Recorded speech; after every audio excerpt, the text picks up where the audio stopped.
My in-laws are inviting us to dinner tonight, Raphael told me yesterday afternoon. He was smiling like a child, as if nothing bad could ever happen in this world, as if love was enough to protect him from everything. I just nodded. I just said yes, because that's what I do. I've always said yes. I've always been there, quiet, invisible, the mother who doesn't bother anyone, the mother who doesn't ask questions, the mother who accepts whatever she's given. But that night, sitting at that long, cold table with white tablecloths that looked more like a shroud than a celebration, something inside me began to break. And it wasn't the sound of the plates, it wasn't the clinking of the glasses, it was the silence, that dense silence that falls on a woman when no one looks at her anymore, when no one expects anything from her, when she's just a body taking up space in a chair. One more name on the guest list. The groom's mother, nothing more. Raphael was radiant. He had that light in his eyes that only men in love have, or blind men. Sometimes it's the same thing. Fabiana was by his side, beautiful, elegant, with that Italian accent that sounded like music. She moved her hands when she talked. She laughed loudly. She touched Raphael's arm with a familiarity that hurt me, not out of jealousy, but because I no longer received those gestures. It had been years since my son had touched me like that, with affection, with presence. I was a piece of furniture in his life, useful when needed, forgettable when not.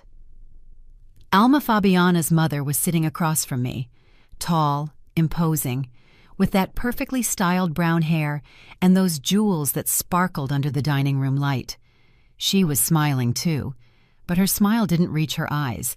It was a polite smile, the kind you use in photos, in formal meetings, at funerals. I tried to be nice. I tried to make conversation, but my words fell to the floor like stones. No one picked them up. No one listened to them. Dinner dragged on slowly, endlessly. I ate in silence. I watched. I listened. Raphael talked about his plans, about the wedding, about the honeymoon, about the house they were buying, a big house, modern, with a yard. I smiled when he said it would have a room for me, a guest room, because that's what I am now, a guest in my own son's life.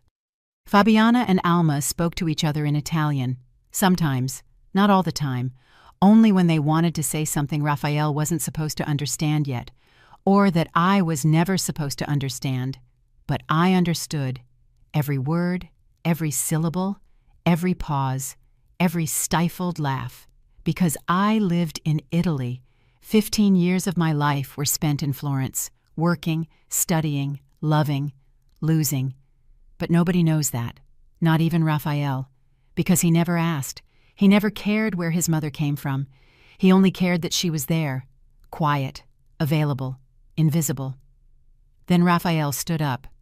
He said he was going to take the plates to the kitchen. He was always polite, always helpful. I taught him that. To respect, to help, to not let women carry the whole burden alone. How ironic. Because now he leaves me alone carrying the weight of this loneliness, of this silent abandonment, of this living death that is being a forgotten mother. And as soon as Raphael left the dining room, everything changed. Fabiana leaned toward her mother. Alma moved closer to her, and they started talking, in Italian, quickly, quietly, as if sharing a delicious secret, and they laughed. My God, how they laughed, with that laugh that isn't joy, it's cruelty, it's contempt, it's the sound evil makes when it feels safe, when it thinks no one is watching, when it thinks the victim doesn't understand. But I understood, every word, every insult, every taunt.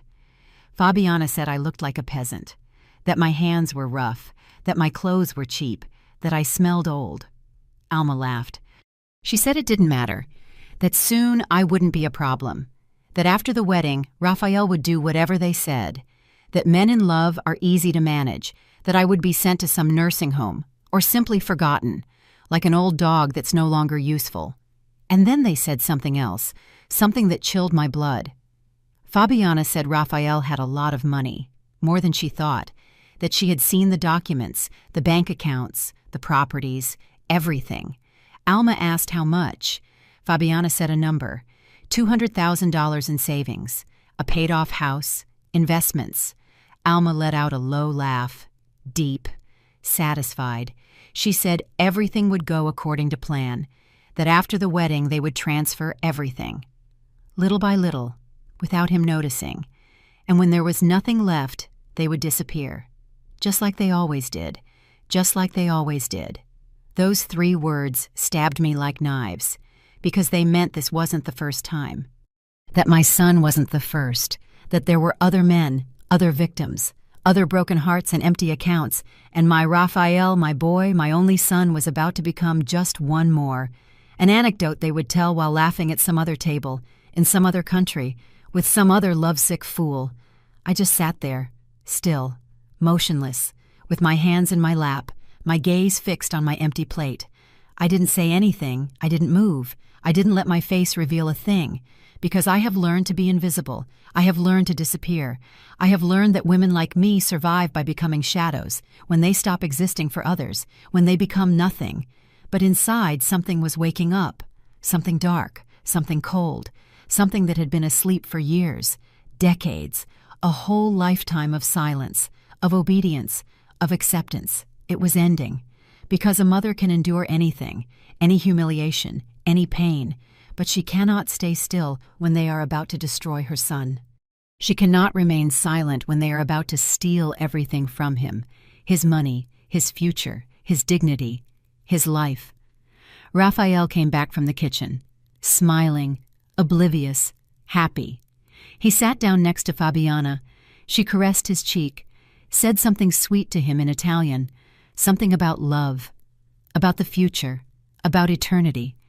He looked at her as if she were an angel, and I looked at them, at all 3 of them, at the 2 snakes and my lamb, and I thought about how easy it would be to say everything right now, to scream, to reveal, to expose, but I didn't, because that wasn't the moment, because revenge isn't a shout, it's a whisper, it's patience, it's strategy. It's waiting for the exact moment for the truth to strike like lightning and destroy everything. Fabiana and Alma looked at me, for a second. Their eyes met mine, and in that instant, I saw something in their faces. It wasn't fear, it was contempt. It was that absolute certainty that I was nothing, that I didn't matter, that I didn't understand, that I was just a silly old woman who would soon be discarded. And I let them think that. I let them believe they had won, that I was harmless, that I was invisible. But they didn't know. They didn't know who I was before I became this silent woman. They didn't know I had survived worse things, greater losses, deeper pains. They didn't know I had learned to speak Italian not in a classroom, but in the streets of Florence, in the markets, in the hospitals, in the cemeteries. They didn't know that every word they said, every plan they revealed, every cruel laugh they shared was burned into my memory like fire on skin. Dinner ended. We said our goodbyes. Alma gave me a kiss on the cheek, cold, empty. Fabiana hugged me, brief, superficial. Raphael walked me to the door. He asked me if I liked the dinner, if I liked his in-laws, if I was happy for him. I said yes. To everything, because that's what I'm supposed to say. Because that's what they expect from me. The mother who doesn't cause problems, the mother who just nods, the mother who disappears when she's no longer needed. But as I walked to my car under that dark, starless sky, I was no longer the same woman who had arrived. Something had changed, something had broken, and something new was being born, something they didn't expect, something no one expected, because silent women aren't always asleep. Sometimes they're just waiting, watching, planning, and when they wake up, the world trembles. Raphael was born in the spring, on a cold, rainy day in April. I was 23, I was young, I was strong, I was a different person, a person who no longer exists, a person buried under years of sacrifice and silence. When I held him for the first time, when I felt his warm weight against my chest, when I heard that cry that was pure new life, I thought nothing bad could ever touch me. I thought love was enough. I thought being a mother was the strongest shield in the world. How wrong I was. His father left when Raphael was 4. There was no shouting, no violence. Just one morning, he got up, made his coffee, looked at me with those empty eyes that hadn't really seen me in a long time, and said he was leaving, that he had met someone else, that he was sorry. But he wasn't, not really. Men who leave never feel anything, just relief, just the freedom to leave behind what no longer serves them. And I stayed, with a small child, with a low-paying job, with an apartment that smelled like dampness and broken dreams. I worked every job, cleaning houses, waiting tables in restaurants, taking care of other people's children while mine waited alone at home. Raphael grew up fast, too fast. Sometimes I'd come home and find him asleep on the sofa with the TV on. Other times he'd be awake looking at me with those big eyes, asking without words why I was never there, why I always came home late, why I was always tired. But I loved him. God knows I loved him. Every cent I earned was for him, every extra hour, every double shift, every sleepless night. Everything was for Raphael, so he would have clean clothes, so he would eat well, so he could go to school, so he wouldn't feel like he was missing anything, even if I was missing everything, even if I was disappearing little by little, even if my youth was burning away like a candle no one watches. When Raphael was 12, I got a better job. In an office. It didn't pay much, but it was stable. I could get home earlier. I could be with him, cook dinner together, help him with his homework, watch movies on weekends. Those were good years, quiet years. Raphael was a good kid, studious, respectful. Sometimes he asked about his father. I told him he was far away, that he had his own life, that he had left us because he wasn't happy. Raphael would nod. He didn't ask again. He learned early on that there are silences it's better not to break. The years passed. Raphael finished high school. He went to college, studied business, got a job at a big company, started earning good money, much better than me. He bought a car. He moved to a bigger apartment. He'd invite me to dinner on Sundays. Sometimes he'd call during the week. He'd ask how I was, if I needed anything. I always said no, that I was fine, that he shouldn't worry. Because that's what mothers do. They protect, even from their own needs. Then he met Fabiana. It was 2 years ago, on a business trip to Miami. She worked at the hotel where he was staying. That's what he told me, that she was an event coordinator, that she was Italian, that she spoke 4 languages, that she was beautiful and smart, that he'd never met anyone like her. I listened. I smiled. I said I was happy for him, but something in my chest tightened. Something told me this wasn't good, that this wouldn't end well. The first time I saw her was 3 months later. Raphael brought her to dinner. Fabiana walked into my house like someone entering a place unworthy of her presence. She looked around with those critical eyes. She barely touched my hand when I greeted her. She smiled, but it was a cold smile, a polite smile. Raphael didn't notice anything. He was too busy looking at her, too lost in that enchantment that blinds men when they think they've found the perfect woman. During dinner, Fabiana spoke little to me. She answered in monosyllables. She looked at her phone. She spoke to Raphael in English, sometimes in Italian. Soft words, verbal caresses. He melted. I watched.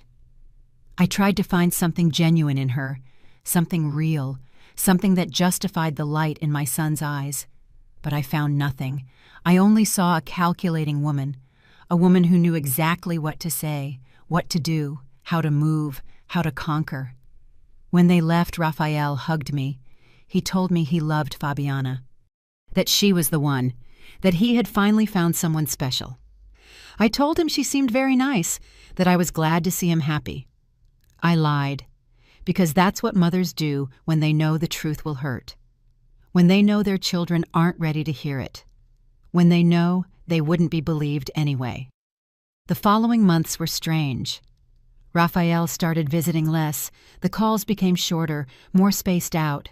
He always had plans with Fabiana. He was always busy.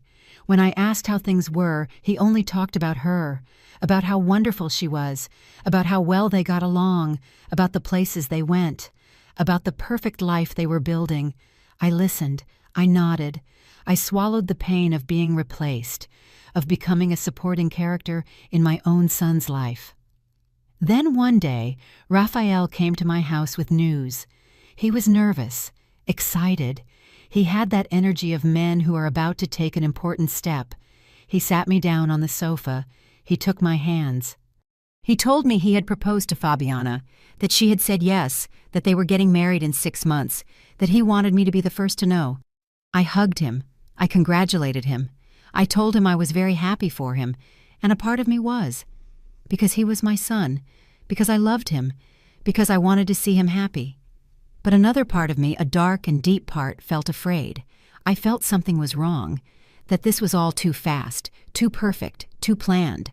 I asked if he had met Fabiana's family. He said no, that they lived in Italy, that they would come for the wedding, that Fabiana didn't have much contact with them because she had been traveling a lot for work, but that her mother Alma was coming next week, that she would stay for a month to help with the preparations, that she wanted to meet me. And so she did. Alma arrived, tall, elegant, with that air of superiority that people have who believe money is the only thing that matters. She greeted me coldly. She sized me up with her eyes, like someone looking at an old piece of furniture and deciding if it's worth keeping or throwing out. I tried to be nice. I tried to make conversation. I tried to build a bridge, but she wasn't interested. To her, I was invisible, insignificant, the groom's poor mother, someone to be tolerated out of politeness, nothing more. The months of preparations were a silent hell. I wasn't involved in anything. Fabiana and Alma decided everything: the venue, the decorations, the menu, the music, the guest list. Raphael would ask my opinion sometimes, but it was just a formality. Everything was already decided. I was just a name on the list. The groom's mother, seated at some faraway table, dressed in whatever they deemed appropriate, quiet, invisible, forgettable. But I watched. I saw how Fabiana managed Raphael, how she pulled him away from me, how every time I called she found a reason for him to be unable to talk long. How every time I suggested something she had a better idea. How little by little my son was becoming a stranger, someone I no longer recognized, someone who no longer needed me.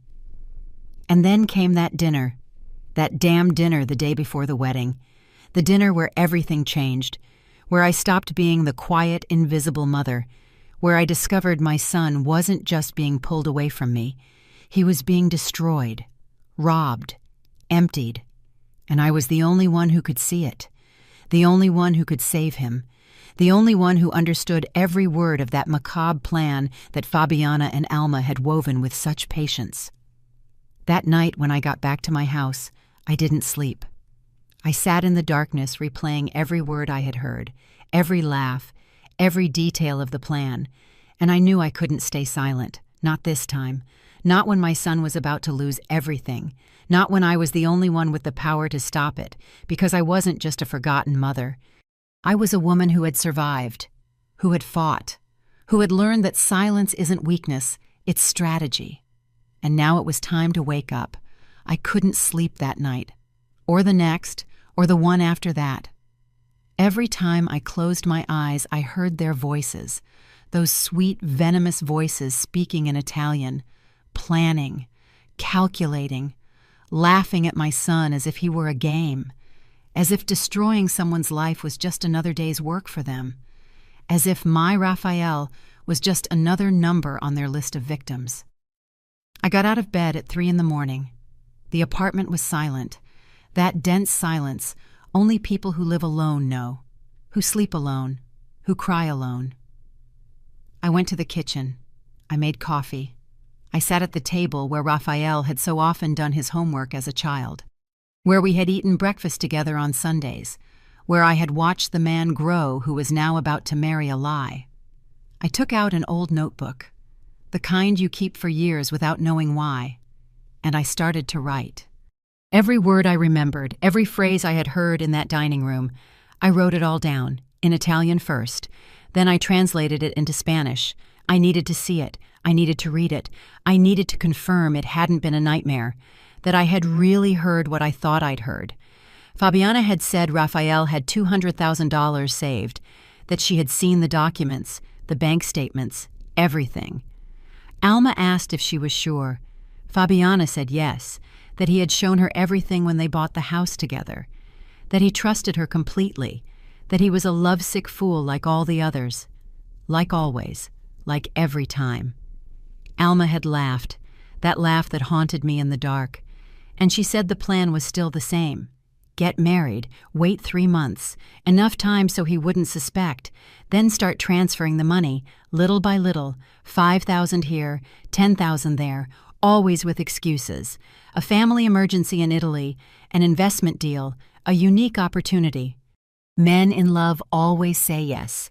They always trust. They always hand over everything, and when there was nothing left, they would disappear.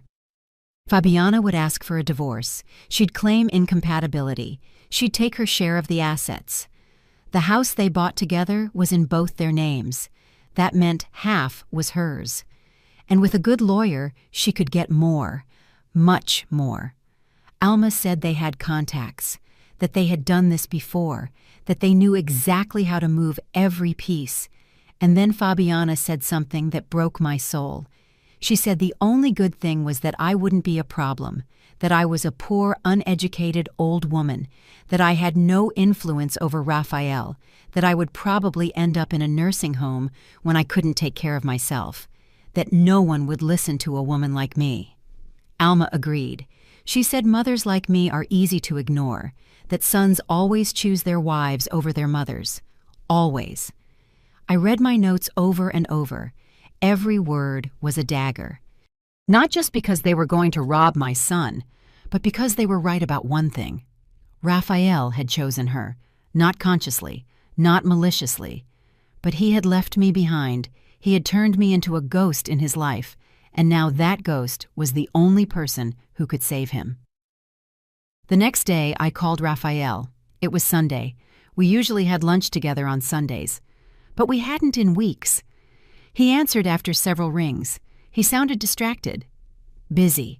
I asked if we could meet. He said he was with Fabiana buying things for the honeymoon, that they were very busy, that the wedding was in 5 days. I said I understood, that I just wanted to see him for a moment, that we hadn't talked alone in a long time. There was a silence. Long. Awkward. Then he said maybe in the afternoon, that he would call me. I hung up. He didn't call. That night I sent him a message. He didn't reply until the next day. It said he was sorry, that he had been exhausted, that he would see me at the wedding, that everything was crazy with the preparations. I read that message and knew I had already lost him, that Fabiana had him completely, that I was just an obstacle to be kept at a distance, but I couldn't give up. I couldn't let this happen. So I did something I had never done, something I was ashamed to even think about. I went to the bank where Raphael had his accounts. I didn't think I'd get anywhere. I had no access to his information. I had no legal right. But I knew one of the employees, Marta, an older woman who had worked there for 30 years. I had cleaned her house for years before I got my office job. We were friends, or something like it. I found her at her desk. She was surprised to see me. It had been a while. I told her I needed a favor, that it wasn't legal, that I would understand if she said no, but that it was for my son, that he was in danger. Marta looked at me with those tired eyes of people who have seen too much. She asked me what I needed. I told her I just wanted to confirm how much money Raphael had in his accounts, nothing more. I didn't want to make any transactions, just to know. Marta hesitated. She looked around. Then she sighed. She told me to wait. She went to her computer. She typed something. She frowned.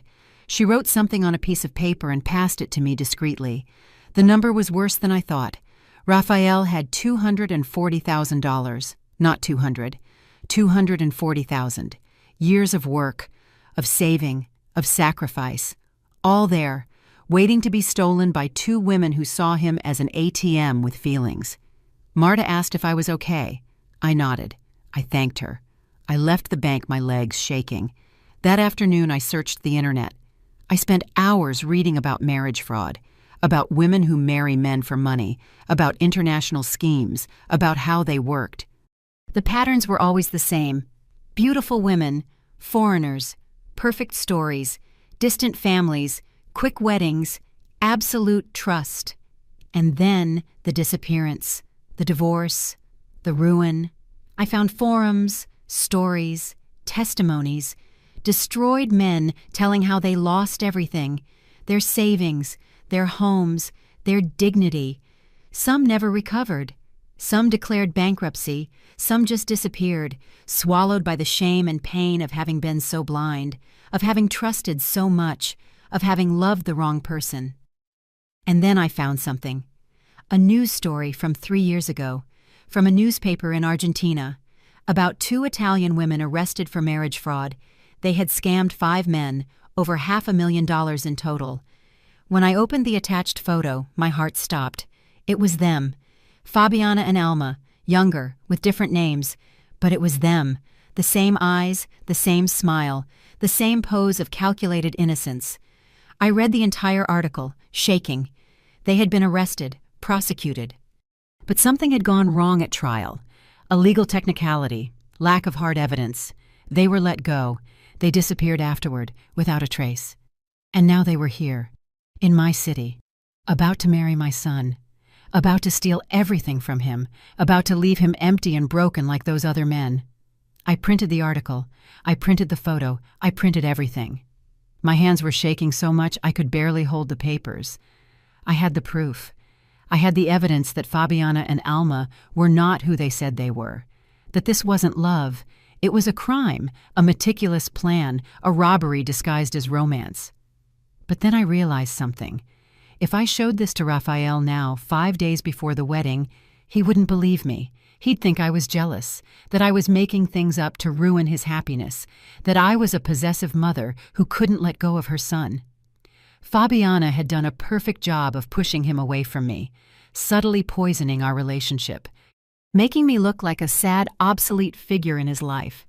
And even if he believed me, even if he saw the proof she would find an explanation, she'd say it was a mistake, that it was other people, that it was a mix-up. And he would want to believe her, not me. Why does love do that? It blinds, it deafens, it kills the survival instinct. I sat on my living room floor with the papers scattered around me, and I cried. I cried like I hadn't cried since Raphael's father left us. I cried for my son, for his innocence, for his blind trust, for all the pain he was about to suffer, and I cried for myself, for being invisible, for having no voice, for not being able to protect him even with the truth in my hands. But then something changed. In the midst of that crying, in the midst of that despair, I felt something new, something I hadn't felt in years. Fury, pure burning rage. I was not going to let this happen. I was not going to sit by and watch them destroy my son. I was not going to be the weak, invisible mother they thought I was. If Raphael wouldn't listen to me now, then I would have to wait. I'd have to be smarter, more patient. I'd have to let the wedding happen, let them feel safe, victorious. And then when they least expected it, when they thought they had won, I would strike, with the truth, with the proof, with the full weight of a mother who has nothing to lose except her son. Because they made a mistake, a fatal mistake. They thought I was invisible. They thought I didn't understand. They thought I didn't matter. But I had heard everything. I knew everything. And now I had proof. I had time. And I had the most powerful advantage of all. They didn't know that I knew. The next day, I called Leandra, my only true friend, the only person in this world who had always been there. We met 30 years ago working in the same factory. She was also a single mother. She had also been abandoned. She had also raised her children alone. We shared that silent pain that only women who have had to be both father and mother understand. Women who have had to be strong when all they wanted to do was fall apart. Leandra lives 3 blocks from my apartment, in an equally old building, equally sad. When I arrived, she was making tea. She's always making tea, says it's the only thing that calms her nerves. I sat in her kitchen, the same kitchen where we had cried together so many times, where we had celebrated our children's birthdays, when we didn't have money for big parties, where we had planned how to survive each month on salaries that were never enough. I told her everything, every detail, from the dinner to what I'd heard in Italian, from the newspaper article to the $240,000 Raphael had in the bank. Leandra listened in silence. She didn't interrupt. She didn't judge. She just listened with that patience of people who know what real pain is. The pain that has no words, the pain that can only be shared in silence. When I finished, she set her cup on the table. She looked at me with those tired but strong eyes, and she asked me what I was going to do. I told her I didn't know, that I had the proof, that I knew the truth, but that Raphael wouldn't listen to me, that they had him completely under their control, that if I tried to stop the wedding now, I would only make my son hate me, blame me, push me away forever. Leandra nodded. Then she told me something I'll never forget. She said that mothers have always had to fight battles no one sees, that we've always had to protect our children in ways they never understand, that sometimes love means doing things that break our own hearts, things that make us the villains of their stories, but that a true mother doesn't seek to be loved. She seeks for her children to survive. She asked if I remembered when she had to pull her eldest son out of that house where he lived with his girlfriend, the girlfriend who hit him, who manipulated him, who had isolated him from everyone. Her son hated her for months. He blamed her for ruining his life, for destroying his relationship. But Leandra didn't stop. She kept fighting. She kept being there. Until one day her son woke up. He saw the truth, and he thanked her for saving him, for loving him enough to be the bad guy in the story. I told her this was different, that Raphael was an adult, that he was 35, that I couldn't just pull him out of there. Leandra smiled, a sad smile, and she told me that I had to be smarter then, more strategic, that I couldn't attack head-on. I had to wait for the perfect moment, the moment where the truth was so obvious that Raphael couldn't deny it, where the proof was so overwhelming that there was no room for doubt. That afternoon, Leandra and I made a plan. A simple but effective plan. I wouldn't stop the wedding. I would let it happen. I would act like the perfect mother, smiling, happy, invisible as always. But in the meantime, I would investigate, gather more proof. I would follow Fabiana and Alma. I would document every suspicious move, every conversation, every strange meeting. Leandra knew someone, a private investigator. His name was Theodore. He had been a cop for 20 years before retiring. Now he worked independently. He did discreet investigations, surveillance, background checks. Leandra gave me his number. She told me I could trust him, that he was a good man, that he would understand my situation. I called Theodore that same night. I explained everything. I told him I didn't have much money, that I only had my savings, $3,000 I had saved for years for emergencies. Theodore told me it was enough, that he would do what he could, that he understood what it was like to have a child in danger. He had children too. He also knew what it meant to protect them. We met the next day at a coffee shop downtown. Theodore was a man in his 60s, gray hair, a face marked by time, but his eyes were sharp, attentive, the eyes of someone who had seen the dark side of people, who knew how to recognize danger, who knew when someone was lying. I showed him everything, the newspaper article, the photos, the notes of what I'd heard at dinner. Theodore read everything carefully. He took notes. He asked questions. He asked for addresses, full names, details about Fabiana and Alma, about Raphael, about the wedding, about everything. Then he looked at me and said something that chilled my blood. He said it was probably too late to stop the wedding, that these women were professionals, that they had years of experience, that they knew exactly how to manipulate legal situations, how to disappear without a trace. But that if we acted quickly after the wedding, if we gathered enough evidence before they started stealing the money, we could stop them. He explained that I needed hard evidence, not just the old article. I needed proof that Fabiana and Alma were still the same people from the article, fake documents, travel records, connections to other frauds, and most importantly, I needed to record them, to capture them admitting their plan. That would be what convinced Raphael. That would be what destroyed them legally. I asked him how. How could we record them if they were suspicious of everyone, if they only spoke to each other in Italian, if I was invisible to them? Theodore thought for a moment. Then he told me that my invisibility was my greatest advantage, that people aren't careful about what they say in front of those they consider insignificant, that if I could get close to them again, if I could create a situation where they felt comfortable talking, we could capture everything. He gave me a small device, an audio recorder, the size of a lighter. He explained how to use it, how to activate it without anyone noticing. He told me to carry it with me always, that if any opportunity arose to be near Fabiana and Alma, I should turn it on, that I should record everything, that it didn't matter if it was in Italian. We would translate that later. The important thing was to have their voices, their words, their confession. He also gave me his card. He told me to call him if I saw anything suspicious, anything, any strange movement, any out-of-place meeting. He would start investigating their backgrounds, looking for connections to other cases, tracking their past. He promised me he would do everything possible to protect my son. When I left that coffee shop, I felt different. I was no longer just a desperate mother. I was a woman with a plan, with an ally, with tools. I was no longer alone in this battle. I had Leandra, I had Theodore, and I had something more important. I had purpose.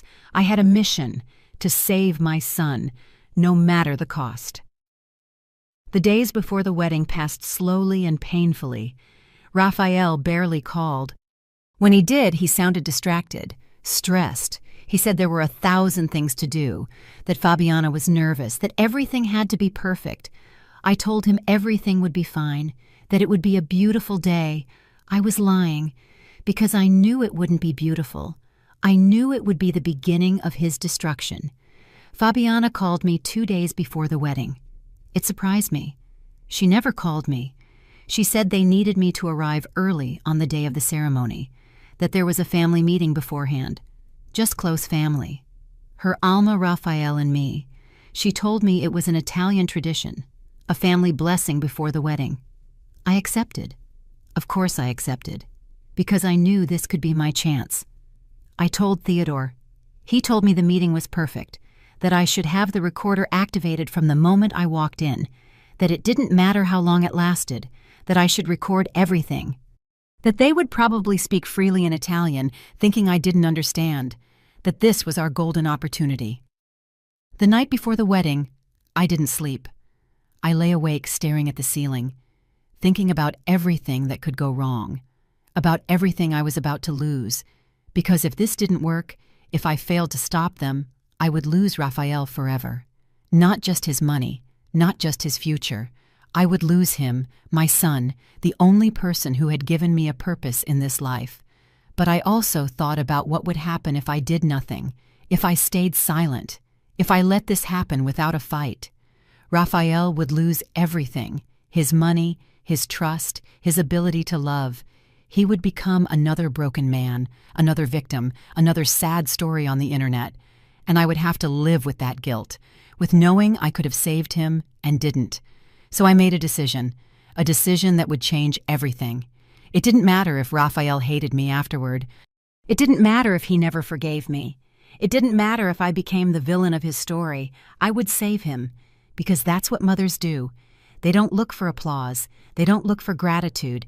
They look for their children to survive, even if it means sacrificing themselves, even if it means disappearing, even if it means dying a little in the process. I got up at dawn. I dressed carefully. A simple dress, gray, discreet, the kind of dress worn by a mother who doesn't want to draw attention. I put the recorder in my purse.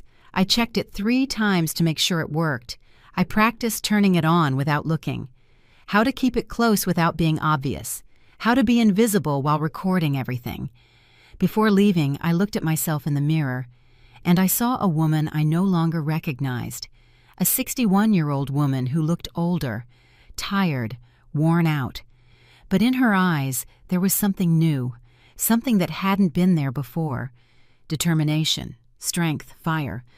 Because invisible women aren't always asleep. Sometimes they are just waiting for the moment to wake up. And that moment had arrived. The wedding morning dawned gray. Heavy clouds covered the sky as if the universe knew something bad was about to happen. I took a taxi to the hotel where the ceremony would be held. An elegant place, too elegant for me, too expensive, too perfect, the kind of place where rich people get married, or people who plan to steal from them. I arrived 30 minutes before the agreed-upon time for the family meeting. My hands were shaking. I had checked the recorder 5 times on the way. It was working. Hidden in my purse, ready to capture every word, every confession, every mistake Fabiana and Alma might make. The receptionist told me to go up to the third floor, Suite 312, the bridal suite, where Fabiana and Alma were getting ready, where we were supposed to have that family blessing, that Italian tradition that was probably another lie. Another trick to keep up appearances. I knocked on the door. Alma opened it. She was wearing a cream-colored silk robe. Her hair was perfectly done, even though the ceremony was still hours away. She looked me up and down, as always, with that barely concealed contempt. She let me in without smiling, without really greeting me, just a nod of her head, like someone letting in a person they have no choice but to tolerate. Fabiana was sitting in front of a huge mirror. A makeup artist was working on her face. She saw me in the reflection. She raised a hand, a minimal greeting. Cold. She continued talking on the phone in Italian. Something about flowers, about the decorations. Her voice was sweet, charming. The voice of a happy bride, the voice of a consummate actress. I asked about Raphael. Alma told me he was in another room getting ready, that we would see him at the ceremony, that this meeting was just for the women of the family, to share an intimate moment before the big day. I nodded. I sat on a sofa near the window. I discreetly took the recorder out of my purse. I placed it on my lap, covered by my shawl, activated, recording. The makeup artist finished and left. Fabiana stood up. She admired herself in the mirror. She turned. She smiled. She was beautiful. I have to admit, she was a beautiful woman, the kind of beauty that deceives, that seduces, that makes men forget to use their reason, that makes my son hand over his entire life without asking questions. Alma poured champagne, 3 glasses. She offered me one.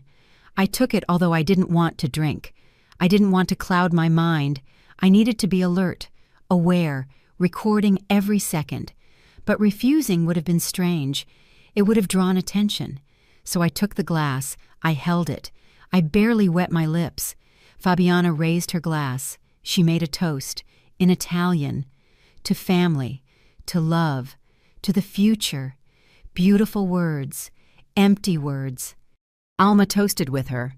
So did I, pretending I understood some words, pretending I was just another excited guest, another happy mother, another fool who knew nothing. Then Alma locked the door. I heard the click of the deadbolt. My heart sped up, but I stayed calm.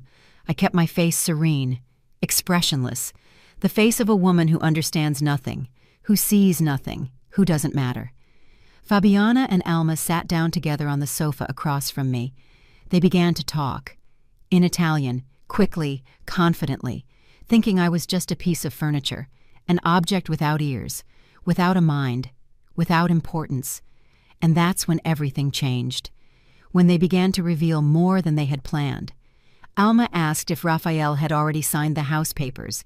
Fabiana said yes, that everything was in both their names, 50-50, that the house was worth $300,000, that when they divorced she would get half, $150,000, plus the $240,000 from the accounts. That in total it would be almost $400,000. Alma laughed. She said it was the best job they had done so far. Fabiana said Raphael was perfect, naive, in love, controllable, that he never suspected anything, that he believed every word she said, that it was pathetic how stupid men became when they thought they had found true love. Alma agreed. She said all men were the same. That ego was their weakness, that they felt special when a beautiful woman chose them, that they never asked why. Then they talked about me. Fabiana said I was the only problem, but a minor one, that I had no influence, that Raphael barely called me, that after the wedding he would see me even less, that eventually I would disappear from his life completely, like all annoying parents, like all useless people. Alma said it was better that way, that old mothers always cause problems, that it's better to cut them off from the beginning, that Raphael was already learning to prioritize his wife over his mother, that this was exactly what they needed. A man with no strings, no family to ask questions, no one who could interfere when they started moving the money. I was still there, sitting, motionless, with the hidden recorder capturing every word, every laugh, every detail of their diabolical plan. My heart was beating so hard I thought they could hear it, but I kept my face empty, my gaze distant, as if I were thinking about something else, as if I didn't understand a single thing they were saying. Fabiana looked at her watch. She said it was time to wrap this up, that the ceremony started in 2 hours, that they needed to finish getting ready. Alma nodded. They stood up. So did I. Fabiana smiled at me. That fake, perfect smile. She told me in Spanish, "Thank you for coming," that it meant a lot to have me there, that I was important to Rafael. Lies. All lies. But I smiled back. I said I was happy to be there, that it was a beautiful day. I left that room with shaky legs, with the recorder burning in my purse, with the certainty that I had everything I needed, their voices, their complete plan, their confession. Now, I just had to decide when to use it, when to detonate this bomb that would destroy everything. I went down to the hotel lobby, the recorder burning in my purse as if it were a radioactive secret. My hands were shaking. I needed to get out, to breathe, to think. But I couldn't leave. The ceremony was in less than 2 hours. I had to stay. I had to act as if nothing had happened, as if I hadn't just heard the full confession of 2 criminals planning to destroy my son. I found a restroom on the first floor. I locked myself in one of the stalls. I took out the recorder. I stopped it. I checked it. It had recorded everything. 42 minutes of audio, 42 minutes of pure evidence, of undeniable truth. I put the device away again. I hid it in the bottom of my purse, safer than my own life. I called Theodore. He answered on the second ring. I told him I had the recording, that it had worked, that they had spoken freely, that I had everything, the numbers, the plan, the dates, everything. Theodore congratulated me. He said this was exactly what we needed, that now we had to decide when to act. I asked him what I should do, if I should stop the wedding now, show Rafael the recording before he got married, before it was too late. Theodore was silent for a moment. Then he told me something I didn't expect. He said no, that if I stopped the wedding now, Fabiana and Alma could escape. They could deny everything. They could say the recording was manipulated, that it was a misunderstanding, that I was making things up because I didn't want my son to get married. He explained that we needed something more. We needed evidence that they were actually trying to steal the money, not just words. Actions, bank movements, transfer attempts. That would sink them legally. That would make it impossible for them to escape. He told me to let the wedding happen, to wait, to watch, and as soon as they tried to move the money to call him, then we would act. I hung up, feeling empty. I knew Theodore was right, but the thought of watching my son marry that woman, watching him promise eternal love to someone who only wanted to destroy him, of staying silent while he handed his life over to a lie, it was unbearable. It was like watching a car crash in slow motion, knowing someone is about to die and not being able to scream, not being able to warn them, not being able to stop anything. I left the restroom. I went up to the hall where the ceremony would be. People were already arriving. Elegant guests, well-dressed, smiling, oblivious to everything. Soft music was playing in the background. White flowers decorated every corner. Everything was perfect. Everything was beautiful. Everything was a lie. I found my seat, table 7, far from the altar, far from the head table, where the people who don't matter sit, the filler guests, the names on the list who are only there out of obligation. I sat alone. No one came to greet me. No one came to talk. I was the groom's mother, but I was invisible, forgotten, irrelevant. The music changed. The bridal march began. Everyone stood up. Me too. Rafael entered first. My son, my boy, dressed in a black suit, groomed, nervous, happy, with that smile that broke my heart, because it was the smile of someone who believes his life is just beginning, who doesn't know it's actually ending. Then she entered, Fabiana, walking on Alma's arm because she had no father to give her away, or so she said. She was wearing white. Of course. The dress was long, elegant, perfect, like everything about her, like the whole lie she had built. The guests sighed. They murmured about how beautiful she looked. I just saw a thief, a predator, a snake wrapped in lace. Raphael looked at her as if she were a miracle, as if he couldn't believe his luck. My poor boy, he didn't know it wasn't luck. It was a trap, a calculated plan, a hunt where he was the prey, and he had already fallen into the net. The ceremony began. The priest spoke of love, of fidelity, of commitment, beautiful words spoken in a grotesque context because there was no love there, no fidelity, no real commitment. There was only acting, only fraud, only evil disguised as romance. When it came time for the vows, I felt like I was choking. Raphael promised to love her forever, in sickness and in health, in richness and in poverty. What irony! Soon there would only be poverty, because she would take everything. Fabiana also said her vows. Her voice was soft, emotional, perfect. Tears decorated her cheeks, an actress's tears, rehearsed tears, empty tears. The priest declared them husband and wife. They kissed. The guests applauded. I clapped too, because I had to, because I was still invisible, because I was still acting. But inside I was dying. Inside I was screaming. Inside I was begging for this to be a nightmare I would soon wake up from. The reception was worse. Raphael and Fabiana danced their first dance as spouses. He looked at her with adoration. She smiled with triumph. Alma watched from her table with satisfaction, like someone watching a plan execute perfectly, like someone who knows they've already won, that everything is already secured, that it's only a matter of time. Raphael came to my table only once. He hugged me. He told me he was happy, that Fabiana was the best thing that had ever happened to him, that he had finally found his place in the world.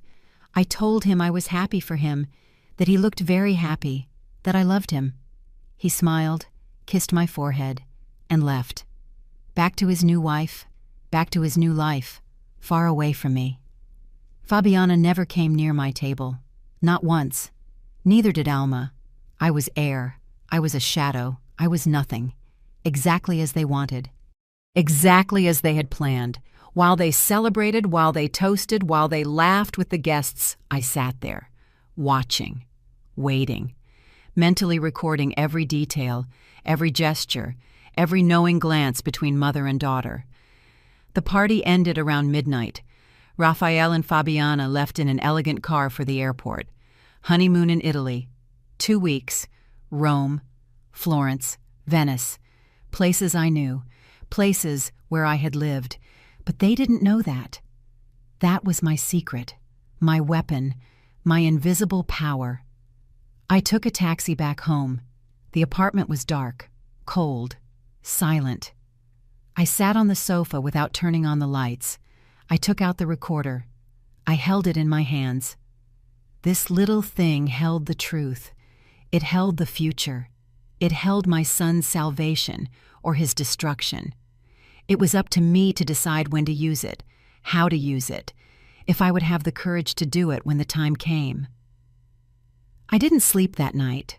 I stayed awake thinking about Raphael as a child, about how he used to hug me before bed, about how he'd tell me I was his favorite person in the world, about how he'd promised to always take care of me, a child's promises, promises forgotten when you grow up, when life takes you far away, when other people take the place that was once yours. But I hadn't forgotten my promises. I promised to protect him the day he was born. I promised to always be there. I promised to save him from any danger. And that promise was still valid, even if he no longer needed me, even if he no longer saw me, even if I was invisible in his life. I was still his mother, and mothers don't give up. Ever. The 2 weeks Raphael spent in Italy were the longest of my life. Every day was an agony. Every night was a hell of dark thoughts. I imagined Fabiana showing him Rome, the same streets I had walked 30 years ago, the same places where I had been young, where I had loved, where I had lost. She was walking through my past without knowing it, and I was here, waiting, planning, preparing for the moment when everything would explode. Theodore called me every 2 days. He kept me updated on his investigation. He had found more information on Fabiana and Alma.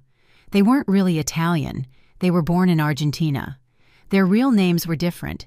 They had changed their identities 3 times in the last 10 years.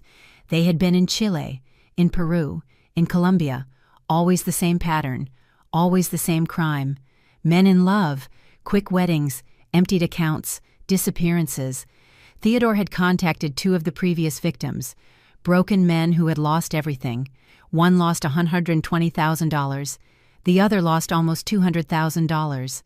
They both said the same thing, that they never saw it coming, that Fabiana was perfect, that the love seemed real, that by the time they discovered the truth, it was too late.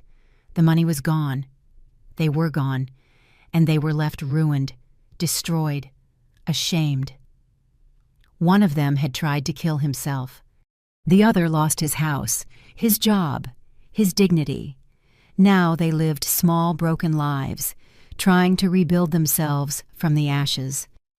When Theodore told me this, I cried. I cried thinking that could be Raphael's future. My son turned into another broken man, another statistic, another victim no one would remember. But that wasn't going to happen, not as long as I was breathing, not as long as I had the recording, not as long as I had the truth in my hands. Raphael would return from that honeymoon happy, in love, blind, but I would be ready, waiting for the exact moment, the moment Fabiana made her first mistake, her first move for the money. Theodore also taught me something crucial. He showed me how to monitor Raphael's bank accounts without direct access. Marta, my friend at the bank, helped us. She would alert us if there were any strange movements, large transfers, changes in beneficiaries, anything suspicious. It was illegal. We knew that. But sometimes saving someone requires breaking certain rules. Sometimes a mother's love exists outside the law. Raphael returned from Italy on a Tuesday afternoon. He called me that night. He sounded happy, relaxed. He told me about the trip, about the cities they visited, about the food, about what a great time they had. Fabiana shouted something in the background, a greeting, fake, forced. Raphael laughed. He told me she said hello, that we would all see each other soon. I said yes, that I'd love that. A lie. I never wanted to see her again, but I had to keep acting. 3 weeks passed. Raphael didn't call much. When he did, the conversations were short, shallow. He said he was busy, that they were adjusting to married life, that they were fixing up the house, making plans, building their future. I listened. I asked few questions. I didn't want to press. I didn't want Fabiana to feel I was a threat. I needed them to keep seeing me as what I had always been, invisible, harmless, forgettable. Then the call from Marta came. It was a Friday morning. Her voice sounded nervous. She told me there was activity in Raphael's account, a transfer, $50,000 to an overseas account, Cayman Islands. Marta gave me all the details, the account number, the date, the exact time. I thanked her. I told her she had saved my son. She told me she hoped so, that she would pray for us. I called Theodore immediately. I gave him the information. He told me this was it. This was the moment. We had everything now. The recording, the background checks, and now the actual theft attempt. He told me to contact Raphael, to ask to see him urgently, not to tell him why, just that it was important, that it was about his life, his future, everything. I called Raphael. He answered after several rings. He sounded busy. I told him I needed to see him, that it was urgent, that I couldn't explain over the phone. He sighed. He said he was busy, that he had meetings. I said please, that it was the first time in years I had asked him for something like this, that I really needed him. There was a silence. Then he agreed. He said we'd meet the next day, in the afternoon, at a coffee shop near his office. That night I prepared everything, the recording on a USB drive, the documents Theodore had compiled, the newspaper articles, the photos, the statements from the other victims, everything organized, everything ready to be shown, to be revealed, to destroy the lie that had surrounded my son for 2 years. I didn't sleep. I stayed up rehearsing what I would say, how I would start, how I would explain that I had been investigating, that I had recorded a private conversation, that I had violated his privacy, his trust, how I would make him understand that everything I had done was out of love, out of protection, out of that maternal instinct that can't stay still when her child is in danger. I also thought about how he would react. If he would believe me, if he would get angry, if he would think I was crazy, jealous, making things up. I knew Fabiana had done a perfect job of pushing him away from me, making me look like a problematic possessive mother, unable to let go of her son. Raphael probably already had that image of me in his head. Fabiana had probably already planted those seeds of doubt. But I had something stronger than her manipulations. I had the truth. I had proof. I had Fabiana's voice confessing her plan. I had the bank movements. I had everything. And the truth always wins, eventually, painfully. But it wins. Saturday arrived. I dressed carefully. I put all the documents in my purse. I put the USB with the recording in a special pocket, close to my heart, as if it were the most valuable thing I owned. And it was. It was my son's salvation. It was the end of the nightmare. It was the moment I would stop being invisible. I took the bus to the coffee shop. I arrived 30 minutes early. I ordered a coffee I didn't drink. I sat at a table in the back. I waited. Every minute was an eternity. Every second brought me closer to the moment when everything would change, when my relationship with Raphael would either break or be saved, when I would become his hero or his enemy. There was no middle ground. There was no turning back. Raphael walked in exactly at the agreed-upon time. He saw me. He walked toward me. He looked tired. He had dark circles under his eyes. His face was thinner, as if he wasn't sleeping well, as if something was eating him up inside. He sat down across from me. He asked me what was wrong. Why the urgency? What was so important? It couldn't wait. I looked at him, at my son, at my boy. Now, a 35-year-old man who thought his life was perfect, who thought he had found love, who didn't know he was married to a criminal. I took a deep breath. I took the USB drive out of my purse. I placed it on the table between us. And I said the words that would change everything. The words I had rehearsed 1,000 times. The words that would either save him or destroy me. I said, Raphael, I need you to listen to something. I need you to trust me, even if you haven't in a long time. Because what I'm about to show you is going to hurt. It's going to shatter you. But it will save your life. Raphael looked at me confused. He picked up the USB drive. He studied it as if it were dangerous, as if he knew that what it contained would change everything. He asked me what it was, what was going on, why I was acting so strange. I told him I needed my laptop, that he had to listen to something, that after that, everything would make sense. I took my old laptop out of my bag. I turned it on. My hands were shaking so much I could barely hold it. Raphael kept looking at me. There was something in his eyes, worry, fear, as if a part of him already knew that what was coming was terrible. I inserted the USB. I opened the audio file. Before I played it, I looked at him one last time. I told him I loved him, that I had always loved him, that everything I had done was to protect him. He nodded, nervously.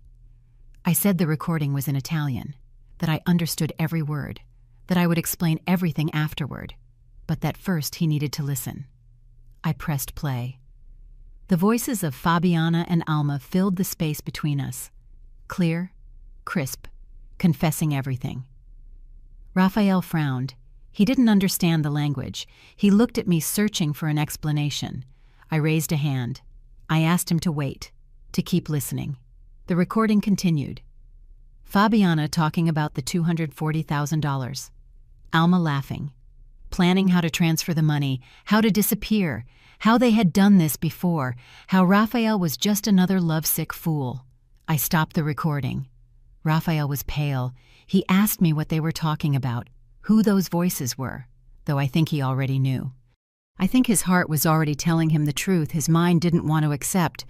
I told him it was Fabiana and Alma, that the recording was from his wedding day, in the hotel suite, that I had been there, that I had heard them planning to rob him, to destroy him, to leave him with nothing.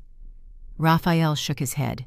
He said it was impossible, that it had to be a mistake, that I didn't understand Italian, that I had probably misunderstood something. His voice was trembling, desperate, clinging to the lie because the truth was too painful. I told him I lived in Italy for 15 years, that I spoke the language perfectly, that I understood every word, every plan, every detail of how they planned to destroy him. He fell silent, processing. His world was falling apart. I could see it in his eyes. I translated word for word what they had said. The $240,000, the house, the divorce plan, the previous victims, everything. Raphael listened, his face growing whiter. His hands clenched on the table, knuckles white, his whole body trembling. Then I took out the documents, the newspaper articles, the photos of Fabiana and Alma with different names, the statements from the other victims, the records of the fake accounts, everything Theodore had gathered for weeks. I placed it all in front of Raphael. I told him to look, to read, to see who the woman he had married really was. Raphael took the papers with trembling hands. He read. His eyes scanned every line, every photo, every irrefutable piece of proof that his wife was a professional con artist, a criminal, a walking lie. When he got to the photos of the arrest in Argentina, something in him broke. He dropped the papers. He covered his face with his hands, and he began to cry. My son, my boy, crying like he hadn't cried since he was little, crying for the love he thought was real, for the life he thought he was building, for the future he had just discovered was an illusion. I got up. I went around the table. I hugged him. He let me. He clung to me like he did when he was 5 and had nightmares, like when his father left us, like when the world was too big and I was his only refuge. I told him I was sorry, that I wished I had been wrong, that I wished Fabiana had been real, but that I couldn't let him lose everything without doing anything, that I was his mother, that my job was to protect him, even if it meant breaking his heart, even if it meant becoming the bearer of the worst news of his life. Raphael pulled away from me. He wiped his tears. He asked me what else there was. I told him about the transfer, the $50,000 Fabiana had moved yesterday to an offshore account. I showed him the records Marta had given me. Raphael took out his phone. He opened his banking app. He checked. And there it was, the transfer, $50,000. Gone. The first step of the plan. The beginning of the theft. His face transformed. The sadness gave way to something darker. Rage. Contained fury. He asked me what else I had discovered. I told him about Theodore, about the investigation, about the other victims, about how Fabiana and Alma had been doing this for years, in different countries, with different names, always the same crime, always getting away with it. Until now. Raphael asked what he should do. I told him we had to act fast, that Fabiana was probably planning to move more money soon, that we had to freeze the accounts, contact a lawyer, go to the police, present the evidence, stop them before they disappeared, because that's what they would do. As soon as they sensed danger, as soon as they suspected they'd been discovered, they would disappear, like ghosts, like they had always done. I gave him Theodore's number. I told him to call him, that he knew what to do, that he had contacts in the police, that he could help us build a solid case. Raphael nodded. He dialed the number with shaky hands. He spoke to Theodore. He listened. He took notes. When he hung up, he looked at me with a mixture of pain and determination. He told me Theodore was coming in an hour, that we would go to the police station together, that we would present everything, the recording, the documents, the transfer, everything. He asked me how I knew, how I had discovered all this. I told him about the dinner, about how I'd heard them speaking in Italian, about how I had kept my secret for years, about how that silence had become my most powerful weapon. Raphael looked at me differently, as if he were seeing a person he didn't know, as if his invisible mother had suddenly sprung to life, taken form, gained power. He told me he was sorry, that he had been a bad son, that he had left me behind, that he had prioritized Fabiana over me, that he had let her push me away, that he should have listened when I tried to warn him, even though I had never warned him directly, even though I had always kept my doubts to myself, because that's what mothers are like, silent until there's no choice but to speak. I told him he didn't have to apologize, that he had done what any man in love does. Trust, hope for the best, that it wasn't his fault he had been manipulated by professionals, by women who had spent years perfecting their crime, their act, their art of destroying lives. Theodore arrived exactly an hour later. It was the first time Raphael had met him. They shook hands. Theodore showed him more evidence, more connections, more victims, more proof that Fabiana and Alma were part of an international marriage fraud ring. Raphael listened to it all, his jaw tight, his eyes dry now, no more tears, just determination, just the need for justice. The three of us went to the police station together. Raphael filed the formal complaint, fraud, theft, identity theft. The detectives listened to the recording. They reviewed the documents. They contacted Interpol. They discovered that Fabiana and Alma had outstanding arrest warrants in 2 countries, that they had been on the run for years, that they had finally been found, thanks to a mother who refused to stay silent, to a mother who turned her invisibility into her superpower. The detectives said they would arrest Fabiana and Alma that night. Raphael gave them the address to his house, the house he had bought dreaming of a future that never existed. The detectives told him not to go back there, to stay somewhere else, that they would handle everything. Raphael nodded. He looked at me. He asked if he could stay with me, in my small old apartment. I said yes. Of course yes. Always yes. That night, Raphael slept on the sofa in my apartment, the same sofa he had slept on so many times as a child, where he did his homework, where we watched movies on Sundays. He was back, broken, destroyed. But he was back, and I was there, as I had always been, as I always would be. I couldn't sleep. I stayed awake in my room listening to his uneven breathing. I knew he wasn't really sleeping. I knew he was just lying there in the dark processing everything, the deceit, the betrayal, the humiliation, how he had been so blind, how he hadn't seen the signs, how he had given his entire life to a lie. At 3 a.m, I got a call from one of the detectives. They told me they had arrested Fabiana and Alma, that they found them packing, preparing to flee. They had plane tickets for early the next morning, destination Spain. From there they would probably disappear again, change identities, look for the next victim. But they couldn't anymore. They had been caught. I told Raphael in the morning. He didn't say anything, just nodded, as if he had no emotions left, as if he were empty inside. We ate breakfast in silence, coffee and toast, like when he was little, like when it was just the 2 of us against the world. We had returned to that place, but now he was a destroyed man, and I was the woman who had saved him. The next few days were legal chaos, lawyers, statements, interviews with the police. The media found out. The story was on the news. Mother uncovers marriage scam saves son. They sought me out for interviews. I refused them all. I didn't want fame. I didn't want recognition. I just wanted Raphael to be safe. The legal process took months. Fabiana and Alma were formally charged. They would face charges in multiple countries. The other victims began to come forward, to tell their stories, to seek justice. Raphael got his $50,000 back. The transfer was reversed. The house was put solely in his name. He began divorce proceedings, annulment due to fraud, everything. During that time, Raphael lived with me. He returned to my small apartment, to my simple life. He became my son again. Not the distant man who visited out of obligation, but my boy, my Raphael. We ate breakfast together. We ate dinner together. We talked, really talked, for the first time in years.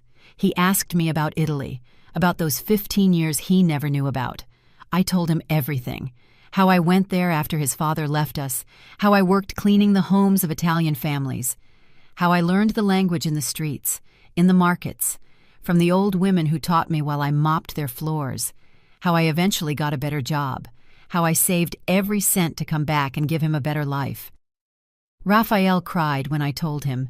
He said he never knew how much I had sacrificed, how much I had left behind, how much I had suffered in silence. I told him that's what mothers do. They suffer in silence. They sacrifice without asking for recognition. They protect even when no one sees. They love even when it's not returned. Because a mother's love doesn't seek a reward. It just seeks for her children to survive. One day Raphael asked me why I had never told him about Italy before, why I had kept that secret for so long. I told him the truth. You never asked. That he had always been so busy with his own life that he was never curious about mine, that I had become invisible to him. And invisible people keep secrets, not out of malice, but because no one is interested in hearing them. That destroyed him. He realized how much he had ignored me, how much he had taken me for granted, how he had allowed Fabiana to erase me from his life. He asked me to forgive him. He cried in my arms like he did when he was a child. He promised me he would never make me invisible again, that he would never leave me behind again, that he had learned the most painful lesson of his life, that the only person who truly loved him unconditionally was me, his mother, the woman he had forgotten. Fabiana and Alma were sentenced to 8 years in prison. 8 years for multiple counts of fraud, embezzlement, identity theft. They would be deported to Argentina after serving their time. They could never come back. The other victims also got some justice. Some recovered part of their money. Others at least had the closure of knowing the criminals who destroyed them would finally pay. Raphael sold the house. He said he couldn't live there, that every corner reminded him of the lie, the deceit. He bought a smaller apartment, simpler, close to mine. Now we see each other 3 times a week. We have breakfast on Sundays, dinner on Wednesdays. We talk on the phone every day. I am part of his life again. I am no longer invisible. 2 weeks ago, Raphael met someone, a woman from his work. Her name is Leandra, like my friend.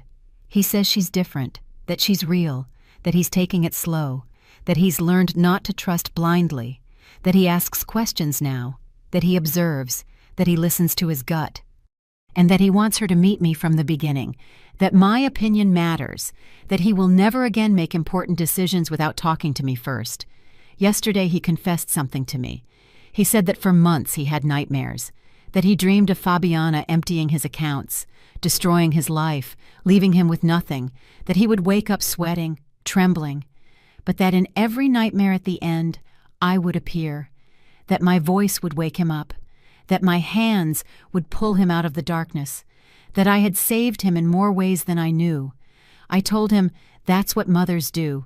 They appear in the darkness. They pull their children from the abyss, even when no one sees them, even when no one acknowledges them, even when they are invisible to the rest of the world. For their children, they are always there, in the nightmares, in the hard times, in the silence, waiting, watching, protecting. This morning I woke up and found a letter under my door. It was from Raphael, handwritten. It said things he had never told me, that I was the strongest woman he knew, that his hero didn't wear a cape. She wore a gray dress and carried an old purse, that his hero had been invisible her whole life, but that now he saw her, that he would always see her, that he would never forget her again, that she had given him life twice. Once when he was born, and again when she saved him from marrying a lie. I cried reading that letter. I cried for the years of loneliness, for the years of being ignored, forgotten, discarded. But I also cried with happiness, because my son finally saw me. He valued me. He loved me in the way I always needed to be loved, with presence, with gratitude, with recognition for everything I had always done in silence. Now when I look in the mirror, I no longer see an invisible woman. I see a warrior, a woman who speaks 3 languages, who lived in another country, who raised a son alone, who worked until she broke to give him everything, who saved him from a deadly trap using only her intelligence and her love. I see a woman who deserves to be seen, who deserves to take up space, who deserves to be heard, And my name is no longer just Mom. My name is Clotilde Salas, 61 years old, survivor, fighter, mother, a woman who refused to stay silent when her son was in danger, a woman who turned her invisibility into power, her silence into strategy, her love into salvation. They thought I was a silly old woman who didn't understand anything. They thought I was invisible, insignificant, easy to ignore. But they were wrong, because mothers never sleep. They are always watching. They are always protecting. And when they wake up, the world trembles. My story is just beginning. Because now I know who I am. I know what I'm worth. And I will never again let anyone make me invisible. Never again.